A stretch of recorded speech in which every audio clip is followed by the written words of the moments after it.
Good evening and welcome to Scotland at 7 here on Broadcasting Scotland. My name's Kenny McBride and I'm joined this evening for this special edition by two really excellent guests. I'm joined first by Dr. Catherine Trebek, who is the Knowledge and Policy Lead at the Wellbeing Economy Alliance. And on the other side of me, I have Dr. Craig Dalziel, the Head of Policy and Research for Commonweal. So first of all, Craig, how are you tonight? I'm good, thank you. Still coping with lockdown, as we all are. Excellent. But yeah, it's been okay. I've been really lucky that we are one of the few that have a decent garden, and we've been seeing that sprout over the last few weeks. Excellent. But getting there. And Catherine, how are you doing? I'm holding up okay. Yeah, personally finding it all right. We're very lucky to have big views out from our fourth floor flat here in Glasgow, but that's very much countered by just such deep concern for the waves of devastation that we're already seeing rippling across society and the world. So it's a strange mixed feeling of personally being okay for the moment and then really so concerned for friends and cousins and families and communities everywhere else. Yeah, absolutely. I think a lot of us are feeling that way. Now, we are going to be talking a lot tonight. This is one of these special Friday shows that we've been doing where we're going to talk about how to build a better Scotland on the other side of the pandemic. So if you want to join the conversation this evening, you can use the Scotland at 7 hashtag, or you can use Rebuild Scotland Better, hashtag Rebuild Scotland Better. We are at Broadcast Scot on Twitter, so do please join in and let us know what you think of some of the ideas we're going to be talking about tonight. But we start, first of all, as we always do, with our coronavirus update and some of the headlines from today. So as of 2 p.m. today in Scotland, there had been a total of 122,762 coronavirus tests concluded. Of these, 107,180 were confirmed negative and 15,582 tests were positive. There were 676 people in hospital last night with suspected or confirmed COVID-19. 18 of those were in intensive care, with another 7 with suspected COVID-19 also in intensive care. This marks an increase of 29 confirmed new cases since yesterday. And the number of patients in Scotland who have died from complications caused by the COVID-19 infection has sadly risen to 2,409. This number only includes those who have died in hospital having already received a positive test for the virus. The latest UK daily figures available show 40,261 patients who tested positive for COVID-19 have sadly died from their illness, an increase of 357. This number refers to deaths in all settings, not just those in hospital.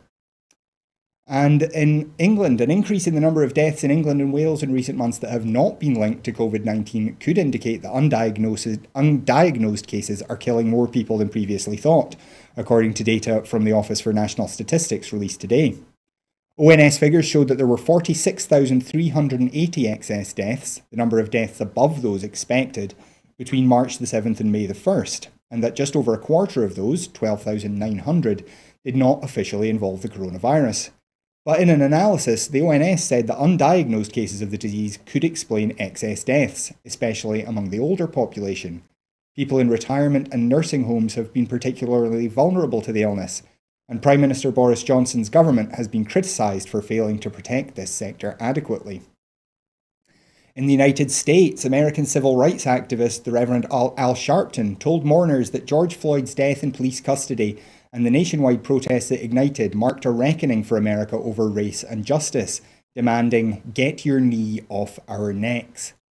Memorial tributes to Floyd in Minneapolis, where he was killed on May 25th, and in the New York borough of Brooklyn, a major flashpoint for demonstrations, came as protesters returned to the streets of several cities for a 10th straight day yesterday, including Atlanta, Washington, Denver, Detroit, and Los Angeles. The largely peaceful protests had waned by Friday morning, and emergency curfews in cities including Los Angeles were lifted. Meanwhile, more videos of police violence emerged on social media, including one of an elderly man being shoved to the ground by 2 officers in upstate New York. The 2 officers have since been suspended, but protesters remain angry about the dozens of other officers who watched and did nothing. Also in the States, President Donald Trump has used his press conference to declare both the coronavirus crisis and the George Floyd protests to be over. Hopefully George is looking down right now and saying, "This is a great thing happening for our country," Trump said of Floyd, who died in police custody last week. "A great day for him, a great day for everybody. This is a great day for everybody." In terms of the coronavirus crisis, this morning's jobs report showed unemployment had dropped to 13.3%, suggesting that the US economy is still a very long way from recovering from the pandemic.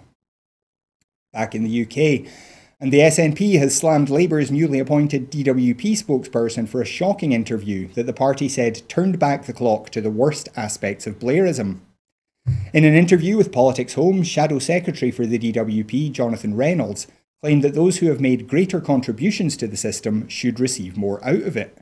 He added, "One of the reasons that support for social security has diminished amongst parts of the country is the sense that people put into the system and then don't get anything out of it." The ill-judged intervention comes as increasing numbers of workers turn to the social security system due to the coronavirus pandemic.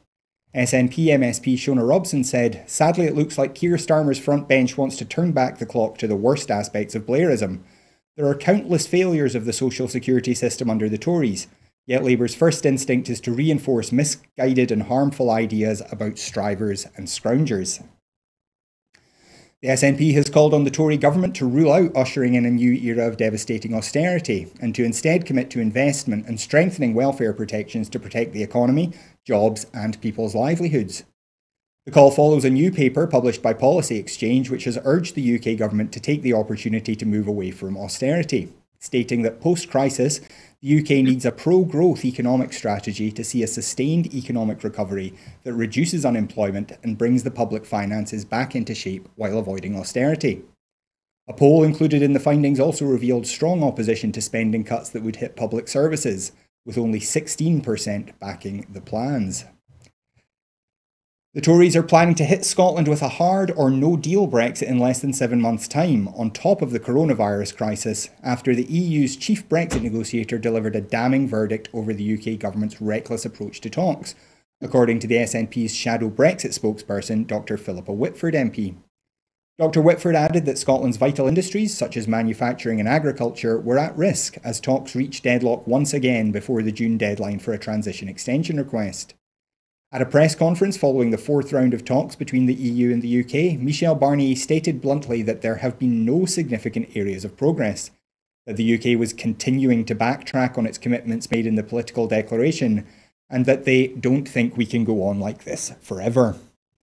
These are damning remarks from the EU's chief Brexit negotiator, highlighting the UK government's refusal to even honour its own commitments and negotiate in good faith.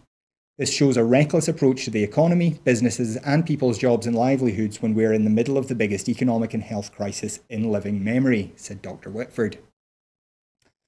The SNP has called on the UK government to extend the graduate work visa for international students and free movement for EU students to aid the UK's economic and social recovery post-COVID-19. Carol Monaghan MP, the SNP Shadow Education Secretary, has written to Priti Patel and Gavin Williamson urging them to extend the graduate work visa, currently available for international students due to start courses in 2020-21, to students already studying in the UK on a Tier 4 visa, saying the UK will need this talent to help kickstart the economy. Many new students may decide not to travel to the UK or put their studies on hold for a year until there is greater certainty over national and international movement of people. The Glasgow North West MP also urged the UK Education Secretary to promote the scheme around the world, make it more responsive to current complications and maintain free movement arrangements and home fees status to EU students. The calls are also backed by MPs from Plaid Cymru, the Alliance Party and the SDLP. New guidance will help teachers and councils prepare for the blended model of both classroom and home learning when schools reopen in August. The guidance produced by the Education Recovery Group also details broad expectations for what Scotland's curriculum will look like during this period in early learning centres and schools, including through Gaelic medium education. The guidance includes a focus on prioritising the physical, mental and emotional well-being of children and young people, practitioners and families, using the refreshed narrative for Curriculum for Excellence as a practical tool for practitioners, continuing engagement with children and their families to support them in this new way of learning, and considering the impacts of coronavirus, especially in vulnerable children and young people and those with additional support needs. Guidance on the curriculum, aimed at parents and carers, will be published shortly in partnership with the National Parent Forum of Scotland. Scotland's economy faces a gradual recovery from the coronavirus crisis, according to updated modelling published today. Highlighting the scale of the challenge facing the nation, Analysis by Scottish Government Chief Economist Gary Gillespie suggests that economic output may not recover to pre-crisis levels until the start of 2023. However, the report also highlights how government support has helped to mitigate the worst economic effects of the virus. It sets out that economic activity in April fell to historic lows as businesses were required to close to prevent the spread of COVID-19. Activity is expected to pick up in the coming months as businesses prepare for the gradual reopening of the economy. However, significant uncertainty in the economic outlook remains. And unemployment is rising from its pre-COVID-19 lows and could increase to more than 10% this year, although the job retention scheme is helping to contain this. And finally, a new panel-based poll for the Scott Goes Pop website released today shows that with Don't Knows excluded, 52% of people would support Scottish independence in a new referendum, with 48% set to vote no. This follows a dead heat of 50-50 in a panel-based poll conducted for Wings Over Scotland early last month. This may suggest that the Dominic Cummings scandal and the UK government's handling of the coronavirus crisis may be having an effect on voters' desire to pursue a different path. There have been 4 polls on independence so far this year. 2 have shown a lead for yes, and 1 showed a slight lead for no, along with that tied poll last month. So that is the headlines for today. But as I said, we're going to get into looking at the post-pandemic economy, the post-pandemic society that we want to build. Now, this is something that both Craig and Catherine, you've both been involved in for some time. So, Catherine, if I could come to you first. You're part of the Wellbeing Economy Alliance. So tell people a little bit about what wellbeing economics is. So the idea of a wellbeing economy is essentially putting that goal of human and ecological wellbeing in the front of economic purpose. So the putting together of the word wellbeing with the word economy is very, very deliberate. And I get very agitated when people just call it the Wellbeing Alliance, because it's vital that we're really focusing on economic system change. For too long, in places like Scotland, the UK, and many other countries around the world, we've had economic systems that haven't been designed in a way to deliver human and ecological well-being in the broadest sense that you can define that, and perhaps we can talk about that later. And it's far beyond time now that we restructure our economic systems, that we give them a different measure of progress, we reshape how our businesses operate, how we design infrastructure, so many layers of changes that are required. And so the Wellbeing Economy Agenda is a broad one. It's multifaceted. We've got lots and lots of different people saying that we need change and rolling up their sleeves and starting to deliver it. And so it's diverse and it's playful and it's colourful. But what unites all that work is a very strong focus on fundamental transformation of our economic systems. So what's been happening recently, what's been really interesting, is seeing this rising level of attention and talk about the wellbeing economy, even from government ministers, which is really exciting. But I'm also concerned that we all really hold the line on the extent of transformation that's required to bring about a wellbeing economy for Scotland. Mm-hmm. Now, one of the ways, now I should declare an interest. I've known you for almost 10 years, and we did work together on some of these issues for a time. One of the ways you first explained it to me was this idea of donut economics. Could you tell people about that, because it's not a term that many people will have heard, but I think it explains the idea really well. Yeah, but Kenny, since you and I were talking about it, it's gone viral. The whole idea of donut economics has gone viral. So the idea of a donut was concocted by a woman called Kate Rayworth, who I used to work with when we were together in Oxfam. And she's an amazing economist. And she took the evidence that was coming out of the Stockholm Resilience Centre, and that's a bunch of Earth system scientists who had mapped this idea of planetary boundaries. And they said that there are 9 planetary boundaries beyond which we cannot transgress without entering stages of very, very dangerous, sort of tipping points and feedback loops. And so it really set out the reality of the finite planet on which we live. And Kate looked at that, sitting in Oxfam, an organisation that had been around for decades, focusing on poverty reduction and inequality and social justice, and said, we recognise the impact of the environmental breakdown and how it's having an impact on human beings. We see that through the lens of Oxfam's work. So that's familiar, that cause for concern around what we're doing to the planet. But in the model that had come out of the Stockholm Resilience Centre, people were missing. And so Kate literally took a pen and drew in what she describes as a social foundation. So you've got the outer layer of the planetary boundaries, and then inside that you've got the social foundation. And so that yields a donut shape. And the idea is that we can't allow fellow human beings to fall below the social foundation. And that comprises things like access to education, clean water, voice, gender justice, life expectancy, income levels, those sorts of really basic needs. And she actually crowdsourced the dimensions from that, from the member states' contributions to the SDG process back in 2015.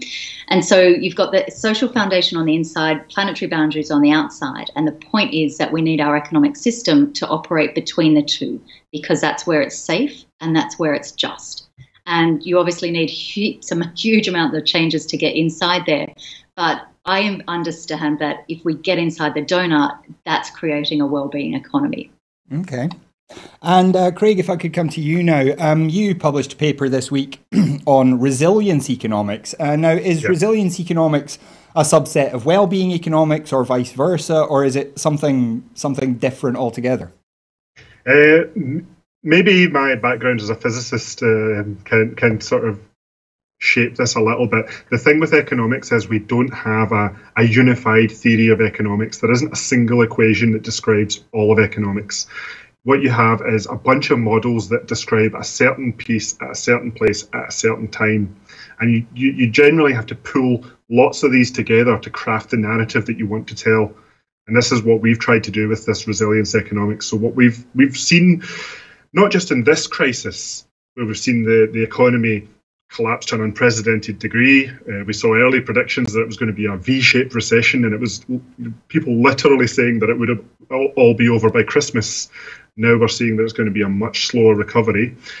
We saw the same thing in 2008 with the financial crash and the very slow recovery that came after that. We saw the same thing a decade before that when you had Gordon Brown talking about the end of boom and bust. All that tells the story. All of those crashes tell the story of an economy that just isn't resilient to shocks that hit it. So we're trying to develop a model that can change the economy so that it can withstand those shocks. And we're taking things like well-being economics, because you have to have people at the center of this. If you're not building economy for people, who are you building it for? Are you building it for the shareholders that have been making us unhappy for decades? We're taking things like modern monetary theories, which allow you to tell better stories about how governments spend money. We're taking things like foundational economics that tell stories about certain public services just don't function well in a free market. Your healthcare is absolutely essential, therefore should be an essential public service. Education, utilities like energy, these should all be essential public services and not markets. We're taking all of those economic theories and we're crafting them into this narrative where we can say we can rebuild an economy that works for people in the economy, but also can withstand shocks similar to the one we're going through, similar to the financial shocks of the past, but also similar to the bigger shocks that are coming, like the climate emergency, which hasn't gone away and is looming even closer. We don't have a decade left to recover back to normal from this shock to then transform into something that can withstand the climate emergency. So we're also talking about transforming the economy into a Green New Deal. Mm-hmm. So this isn't the kind of psychological idea of resilience of just people who are able to kind of get through these crises. It's not just about people having more savings, for example, or developing a thicker skin. This is about changing the whole way the economy is designed. Judo experts understand sometimes you have to be able to just flex to the shocks rather than stand up and withstand them and hope that your buffer is big enough to take you through it before it drains out. We're seeing a lot of people, even people who had moderate savings before this crisis is deeper and going to take longer than their savings can withstand. So yeah, we're starting to see the businesses that managed to shut down for a while going into this lockdown. We're starting to see some of them drain out, and we're going to see more job losses in the future the longer this goes on. Mm-hmm. Now, Catherine, if I could come back to you, as I said, you've been working on this for a decade, but some of these lines of thought go back much further. So what is the background? Where did the idea of well-being economics come from? And kind of where do we stand now with it in terms of how well the idea is understood on a global level? So in my understanding, the first book was written by a friend and colleague of mine, Lorenzo Fioramonti, who at the time was a professor of political economy at the University of Pretoria. His book is somewhere over there on my bookshelf, so people could look it up. And he's from my understanding, one of the first people to talk about the term wellbeing economy. But of course, we're not dogmatic about that everyone has to use the phrase wellbeing economy. It's what matters is the core principle of an economic system that puts people and planet to the fore and is designed in a way that meets the needs of people and planet rather than the other way around. And the roots of that agenda, as you've said, go back decades, if not centuries. We've had ecological economists and feminist economists for a long time pointing out the flaws of a growth-orientated economic system, of excessive focus on markets because, for example, that excludes things like all the work that is done in the home and in the communities, which, of course, formal economic activities rely on for them able to function. It was back in 1968 when Robert Kennedy, when he was running for the presidential campaign just before he was assassinated, who did one of the most beautiful poetic tirades against GDP as a measure of progress that I've still to this day yet to read anything that has bettered it in terms of how astutely it skewers the flaws and the perverse incentives that are bound up in gross domestic product. Just 4 years later, in 1972, we had the Limits to Growth report that then spawned the Club of Rome, and the measures that they've been doing, and scholars who are members of the Club of Rome now have been looking back at that original Limits to Growth report and saying that all those warnings that they set out in 1972 were on track. But it was also the same year, 1972, where the little kingdom of Bhutan, where the king there also said, we need gross national happiness. And that also has spawned this beyond GDP movement that has been taken up by big international agencies such as the OECD. Last year, we had the European Commission talking about the economy of well-being. So this agenda has deep roots, but it does feel like it's really growing to a crescendo now. In places, I mean, I don't want to get overly excited. I think there is still a lot of work to do, but I do think the conversation has opened up more widely than it ever has done before. And you've been quite involved in getting it up the agenda. Can you tell us a wee bit about the Wellbeing Governments Alliance? Yeah, well, I've been chipping away at it, but I think there's this wide global movement that comprises hundreds and thousands of people, of which Commonweal is an important part. There's a lot of work being done by many, many people. There are a lot of hands to the tiller working on transforming how we think about, measure and prioritize our economic systems. And that's really heartening, actually, and because there's practitioners, there's activists, and really people laying out the evidence base. So there's a lot that we know about what needs to change. In terms of the wellbeing economy governments, this is a project that I've been working on for a few years, and it's essentially was started by recognition that global leadership massively needs to change if we're going to have a chance to transform our economic systems, to deal with the challenges of inequality and environmental breakdown, let alone the COVID crisis. If we're going to transform our economic systems in line with things like the Sustainable Development Goals that so many governments have signed up to. And then if you look at the geopolitical groupings around the world, things like the G7, the G20, they are groupings where the entry ticket is quite literally how big is your GDP. And yet we know that it's that sort of measure of progress that is so misaligned with what we need to deal with all those challenges, to create flourishing lives for people. And so we thought we needed a new group of champions. We need a new group of governments that are putting aside GDP to an extent, if not wholeheartedly, but putting it in its box, if you like, and saying, we need to work together to collaborate in a way to transform our economic systems and to put collective well-being at the heart of policy making, and particular economic policy making. And what's really striking is that all the governments that are part of this group that's now been launched a couple of years ago, and it's made up of Scotland, New Zealand, Iceland and Wales, joined just a few weeks ago, and we're hoping a few more governments will come on board in the coming months and years. What unites them is, one, this idea that they want to put well-being into their policy making.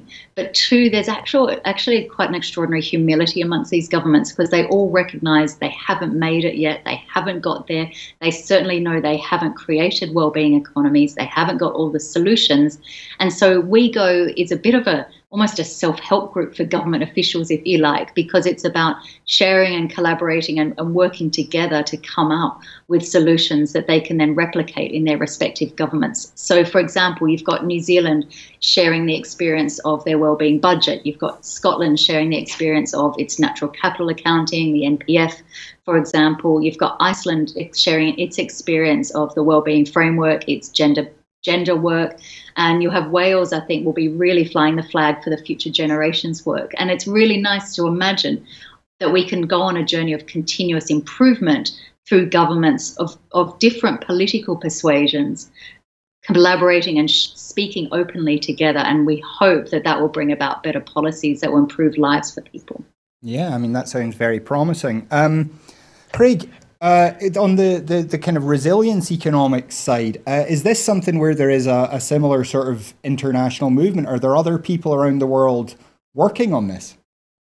We're nowhere near as well networked as the Wellbeing Economy Alliance, but other folk are looking at these ideas often just independently. I mean, we knew disasters like this were going to come again.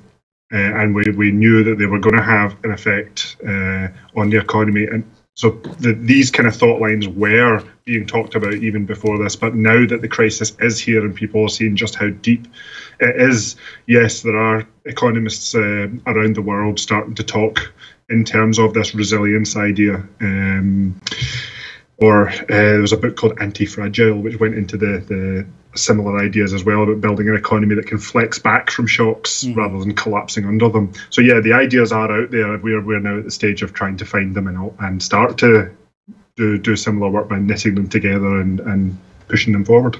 Mm-hmm. Now, when we start to talk about what these different kinds of economies might look like. Catherine, you mentioned the Beyond GDP agenda. Now, GDP obviously is a measure of gross domestic product. It's basically just counting the size of the economy in pure economic transactions. Could you tell us a bit about what Beyond GDP means and what that would look like? So, as I've already said, that was back in 1968 where there was this beautiful speech done by Robert Kennedy really pointing out some of the perverse incentives in GDP. One of our colleagues, Mark Anelski, who's a Canadian economist, describes the GDP hero as a chain-smoking terminal cancer patient who crashes his car while he's going to his job as an arms dealer because he's texting while eating a takeaway hamburger. And every one of those activities is going to increase GDP. But none of those activities are the sort of things that we need for our communities to flourish, to be more resilient, for people to have better quality lives. And yet, for various reasons, we have had our economic systems and our political accountability come to default to seeing GDP as the primary measure of progress. It's how we define the success of a government, the size of a government. It's what political leaders up prior to COVID were what they were held accountable to. And yet it is so misaligned with what we really need. No longer can we take a growing GDP as an automatic read across to all the sorts of aspects of quality of life that people would really expect. So, for example, you can have rising GDP with rising levels of unemployment, or you could have rising GDP also with rising levels of inequality or rising levels of poverty. So it's not an automatic translation, and that's partly because often the benefits of growth such that they've been in the last few decades in countries like Scotland and the UK have gone up to the very wealthiest. We see this racing away of people at the top of their income and wealth spectrum who are capturing so much of the GDP gains. And yet when we measure it on a per capita basis, we don't see that distribution, that huge inequality in distribution. But also GDP would count as a benefit if we're cutting down some of Scotland's beautiful forests, if we're polluting Scotland's oceans because of the money we would have to spend in cleaning up that. It would also count as a rise, a lot of the spending on acute medical care that we saw prior to COVID, because that's more expensive. But if we kept people safe and healthy in their communities, actually GDP may not rise. It may actually go down if we're better at that prevention agenda that Scotland has been talking about for a while. So it's far beyond its use by date. And actually there's a lovely sort of symmetry with Craig talking about the Green New Deal, in that, of course, the New Deal that came out of the Great Depression in the 1920s and 30s, part of the reason and the rationale for creating GDP, part of that was to measure the economic impact of the New Deal proposals. And so now, almost 100 years on, 90 years on from that, we cannot have the same measures that were created in a time that where people weren't aware of things like planetary boundaries and the extent to which we're pushing up against environmental breakdown.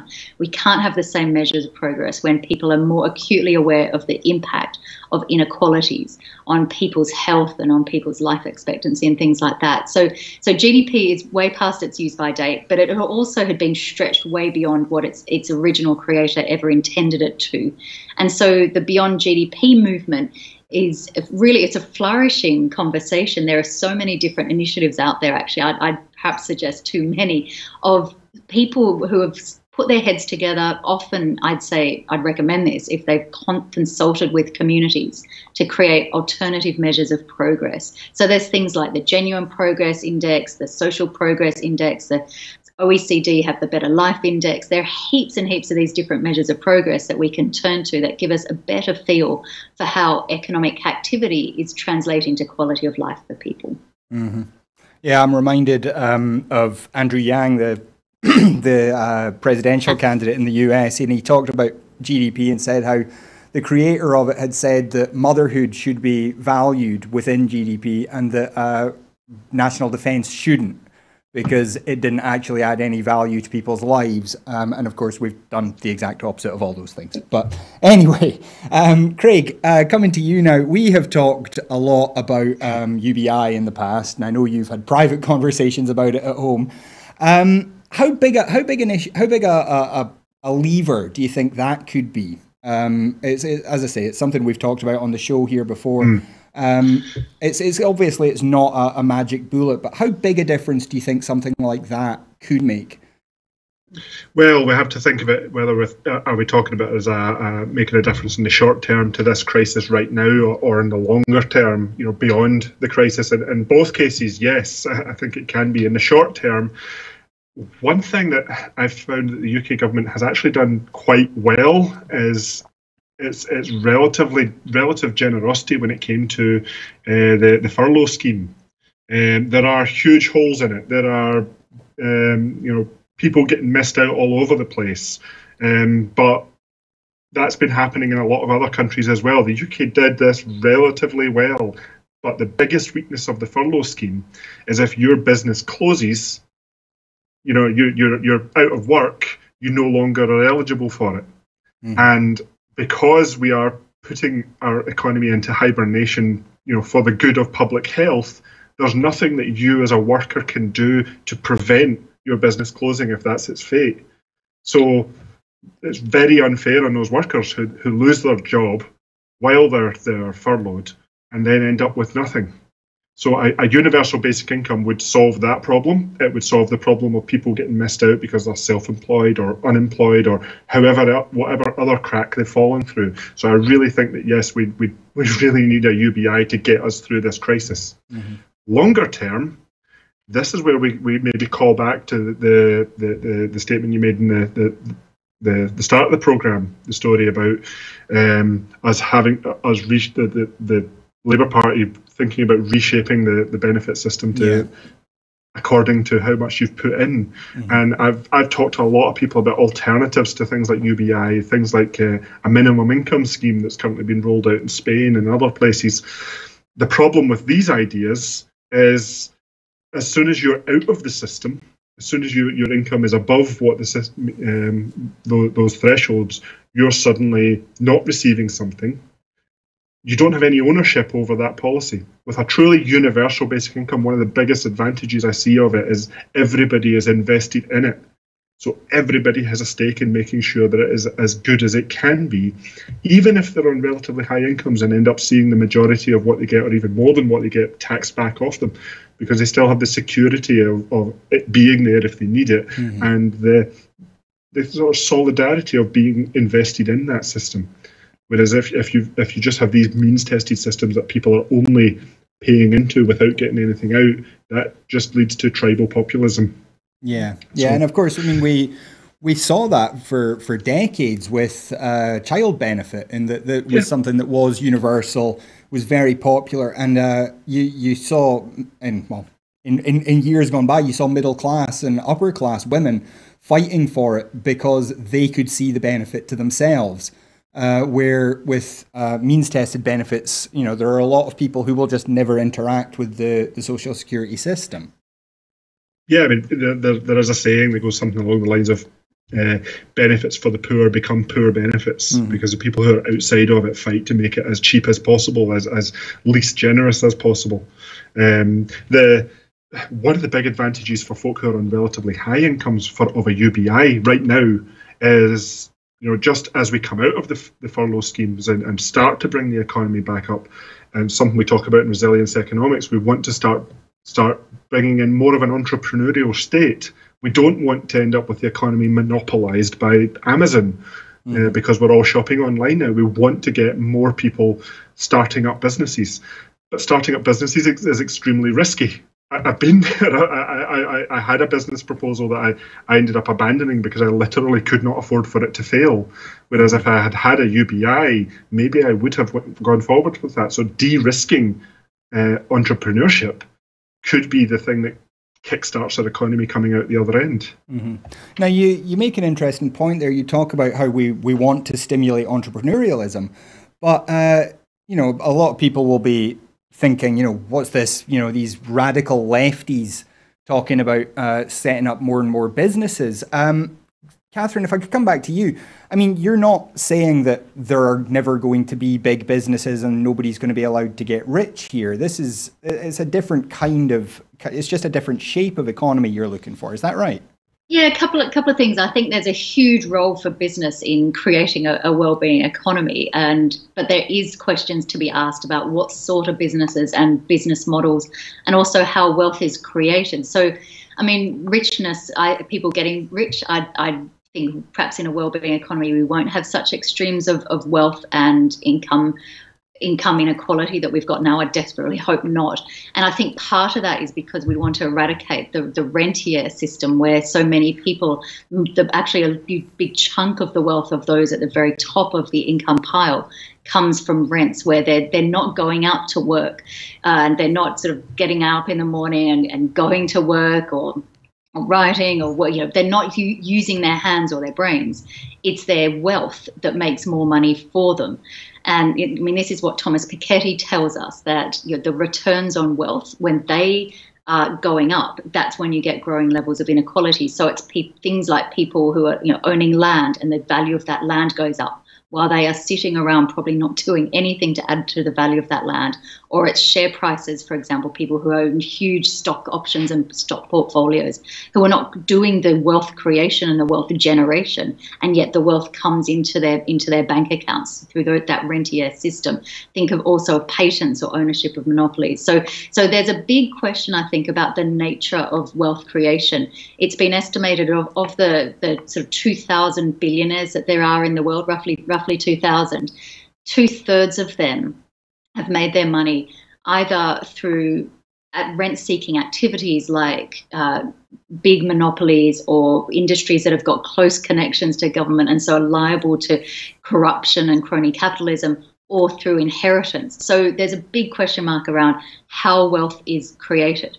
In terms of businesses, which is a very different conversation, I think there's a huge role for those, what I describe as pro-social business models, things like cooperatives, community development companies, social enterprises, benefit corporations, economy for the common good companies. There's a whole spectrum of different business models that are structured in a way that are using trading, using commercial viability, using, acting as businesses, but they're doing so for a different purpose than simply and singularly creating profit to be extracted to remote owners. And there's a spectrum of those through the sort of slightly more tibant, just an improvement on the current PLC model to the very, very transformational. And I think we'll need all of those in the picture if we're going to change the sort of ecosystem of the portfolio of businesses that comprise the Scottish economy, if you like. Mm-hmm. Now, it is starting to sound like we're talking about some really enormous changes that might be necessary. Now, obviously, there's going to be some institutional inertia around some of these changes. And obviously, some people, those billionaires, are not going to be happy about the idea that you might not want them to have billions of pounds anymore. What are the biggest obstacles, Catherine, do you think? And how can we start to overcome them? I mean, I think actually one of the biggest obstacles is mindsets. I mean, it was back in 1983 that Ronald Reagan, someone I don't usually tend to quote, but who said that there's no limit to growth because there is no limit to our imagination. And I think it's time now to flip Reagan on his head, or turn him in his grave, if you like, and say that actually what's happening is it's our limited imaginations that are preventing us from imagining an economic system that is better than economic growth as defined by GDP.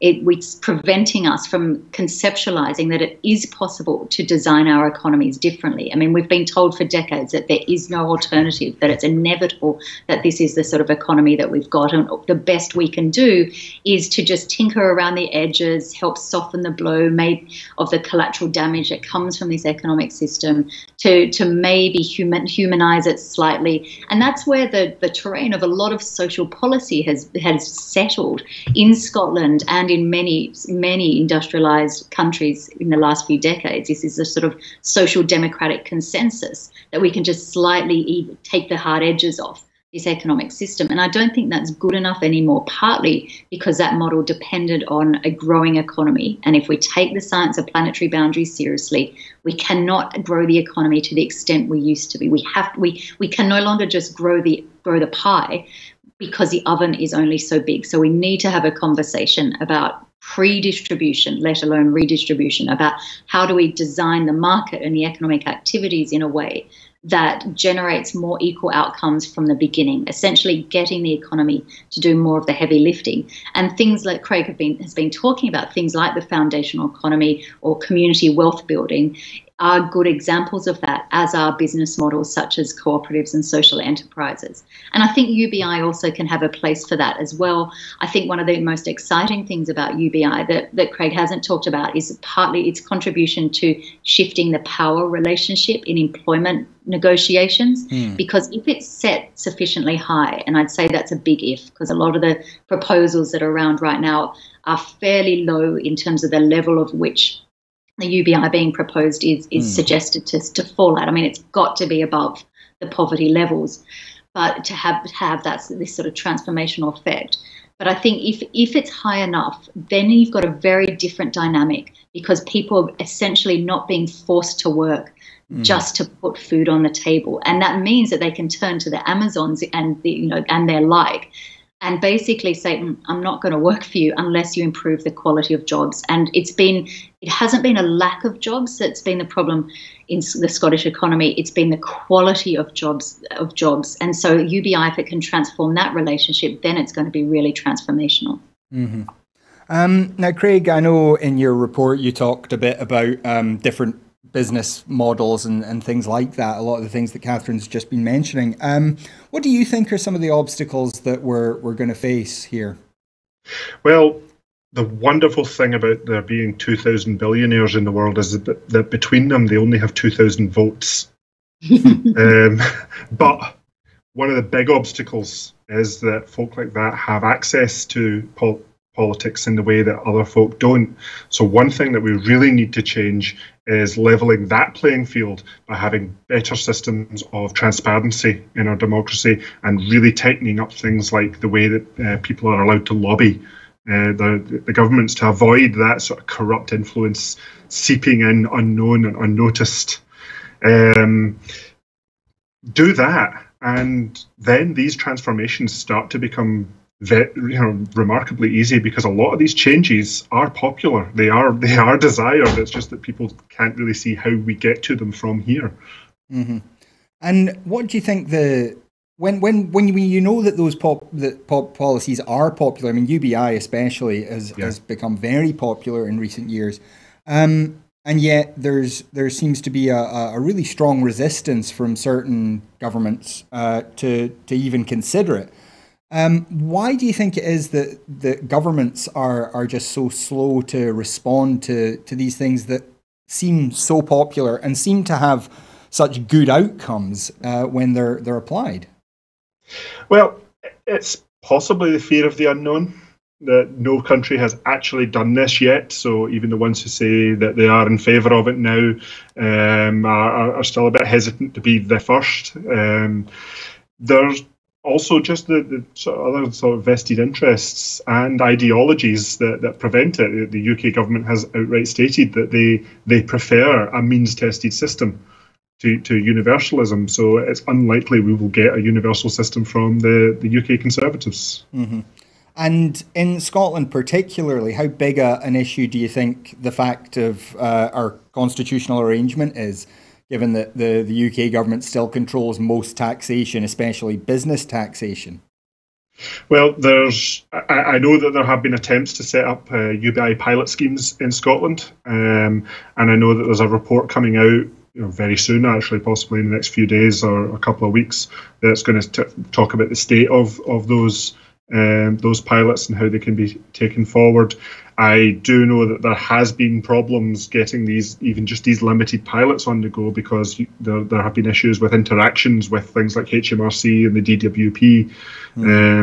Again, just a sort of bureaucratic inertia that stops the imagination needed to create to allow these things to happen.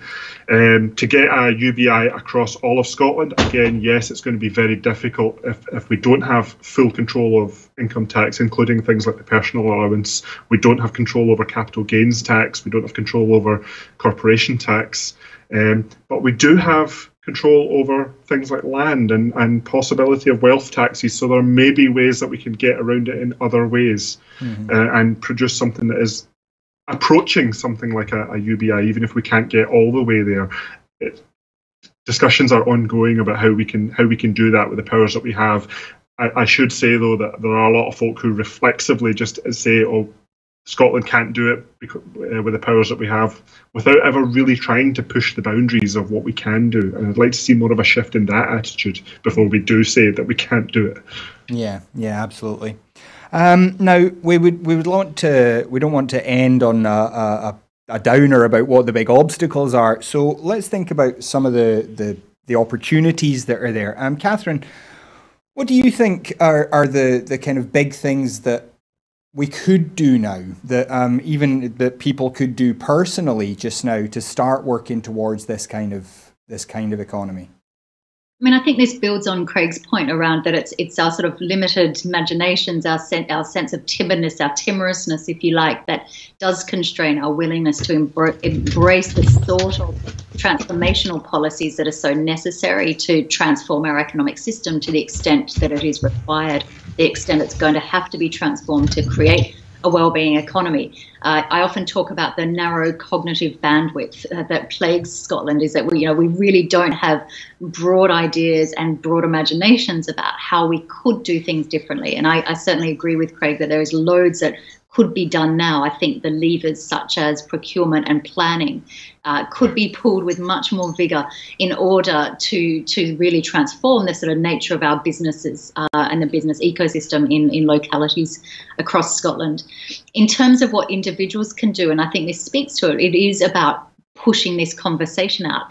Everyone will have their own spheres of influence, their own people that they talk to, their own networks, and just sparking these conversations, telling people about the examples where that you can see in microcosm the sort of changes that are necessary to create a well-being economy, pointing out these pro-social businessmen, and we'll all have favourite ones of those. So, for example, today I brought one of those gorgeous loaves of sourdough bread from Freedom Bakery, which is a social enterprise supporting folks who are inside prison to learn baking techniques. And the key thing is that it's a social enterprise. Just talking about those sorts of examples just spreads that idea that not only is a different way of doing things desirable, but it's also feasible.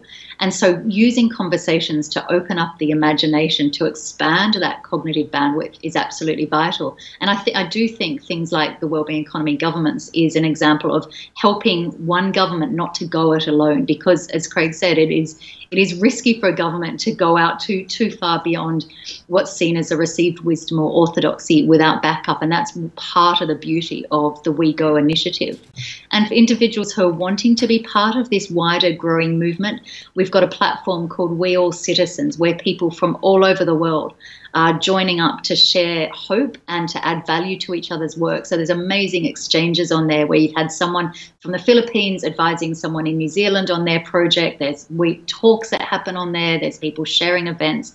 And it's a platform that's really just about connecting people so they don't feel alone in their efforts to transform the economy. Mm-hmm. And Craig, much same question to you. What are the things that you think could be done right now? And again, how can people get involved with what you're working on? Well, over the next week, we are going to be publishing a blueprint of what Scotland can do. We're going to be taking those principles that we laid down in resilience economics and putting them out as a blueprint of successive policies that could build on each other to get Scotland towards that Green New Deal Scotland that we eventually want to see. As far as folk getting involved, well, Commonweal has a broad network of activists and local groups all over the country. Just email in and we can hook you up with your local group and get the conversation going and give you the information you need to start lobbying your friends, your family, your local representatives as well. I want to see, whenever Commonweal comes out with a new report, I want to see folk who are interested in that report sending it to their representatives and saying, pay attention to this, it's important, because that's how we do start getting that steamroller of momentum going. Mm-hmm. And just finally, Craig, I'll come to you first. How optimistic are you that as we do emerge from the pandemic, that this is something that is going to happen, that it is something that we can achieve? The one thing I've learned in my political career, short though it may be, is that everything in politics is impossible until it becomes inevitable. And we've seen that with UBI. When we started working on this in Commonweal several years ago, it was the fringiest of fringy policies, and now it's virtually mainstream. We've got heads of government saying they want to do it, and we're just waiting for the first country to implement it. So yeah, everything's impossible until it's inevitable. And Catherine, what are you feeling optimistic about just now? I'm just loving the phrase "fringiest of fringy." That's a brilliant one. I'm going to hold on to that, Craig. Do you know? It depends what day it is. To be honest, I think some days I feel extraordinarily optimistic. I think there's great conversations opening up in Scotland. I think there is some political will. I speak to great civil servants who are very, very sincere and recognise the extent of economic system change that's required. There's a lot of good rhetoric, certainly. If we could bank some of that rhetoric, we'd certainly have the sort of extent of system change that we require. And then I get all excited about that, and then 2 days later we see an example of just a reversion to business as usual and just pulling out the same old tactics and the same old tricks and that economic orthodoxy and orthodox thinking that has proved itself so inadequate over the last few decades. What keeps me optimistic is the extraordinary work being done by young people. There's an amazing We All Youth network across the world, and it's got a Scottish presence, as you would imagine, of just young people who are really trying to make good on that idea that they often hold on their Fridays for the Future placards of system change, not climate change. And so if I do lose that optimism, I make an excuse to speak to those young people. I think what's amazing about what Corona has done is it has completely smashed open that idea of the Overton window of what is seen as politically feasible or politically naive. I used to often, when I talk about economic system change, I would be dismissed as being a fluffy bunny or being idealistic. And what we've seen over the last few months is things that Craig and I would have talked about 3 months ago are now on the table and being implemented by those very same parties that would have dismissed us as naive or a fluffy bunny, just even within this calendar year. So I think all bets are off. I think it's very precarious, though. I think there's a huge risk that we do not take the extent of the actions that are required to really bed in the economic and policy infrastructure for economic system change. And actually what we go back to is not business as usual, but a more toxic, less humane form of business as usual that sacrifices environmental regulations and labour rights, for example, such that we had pre-COVID, with this agenda of just faster GDP growth. So I'm, I guess, hopefully optimistic, but eyes wide open to the risk that we may not get there. Mm. And if people do want to find you, where can they find you online? So the Wellbeing Economy Alliance is weall.org, and we're all on Twitter as well. It's Kate Trebek, and love to continue the conversation with people and get folks involved for this effort. We need all the help that we can get. Brilliant. And Craig, what about you? Where can people find you online? Our website is commonweal.scot, and you can find us on all the social platforms in some permutation of Commonweal. What's your Twitter handle again? On Twitter, I am The Common Green. The Common Green, right. Well, I'm sure you'll both have earned yourselves a few new followers tonight. Thank you both for joining us. It's been a fascinating conversation. I mean, it's probably obvious that I support a lot of these ideas. I try to be as neutral as I can on the show, but when it comes to this, I really think these are important ideas. We all want a better future. We all want a future without poverty and a future with a planet that works. So certainly, I think these are all ideas that people should be getting behind. So as I say, thank you so much to Dr. Craig Dalziel and Dr. Catherine Trebek for joining us. And thank you at home for joining us as well. There would be no point in making these shows if we didn't have an audience. So thank you for joining us. If you're able to support Broadcasting Scotland, then please do. We can't survive without your donations. So if you're able to, then please do go to broadcastingscotland.scot/register, sign up there as a supporter, and your £5 a month can make a huge difference to what we're able to do here at Broadcasting Scotland. If you can't afford it, then please don't feel bad about that. The shows will always be free to view online, and you're still more than welcome to join us. But you can still help us out. Follow us on Twitter at BroadcastScot. Or find us on Facebook, just search Broadcasting Scotland. It should be the first thing that pops up. And then share the programmes around. Let people know what's going on, especially this show. Let people know what these kind of world-leading ideas that are being developed here in Scotland, and how we can, start to build a better Scotland in the future. We believe, obviously, that independent media is going to be a big part of that. So we want to work with these other people to try and help build a better Scotland. That's what we all want to achieve.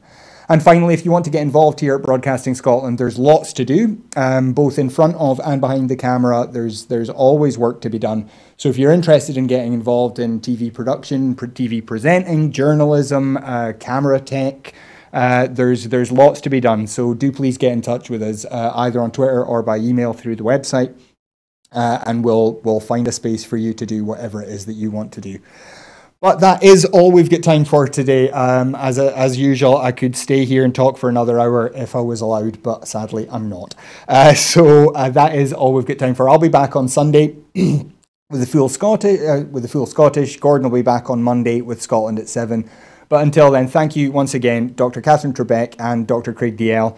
And thank you for joining us. And until I see you on Sunday, have a lovely weekend. Goodbye.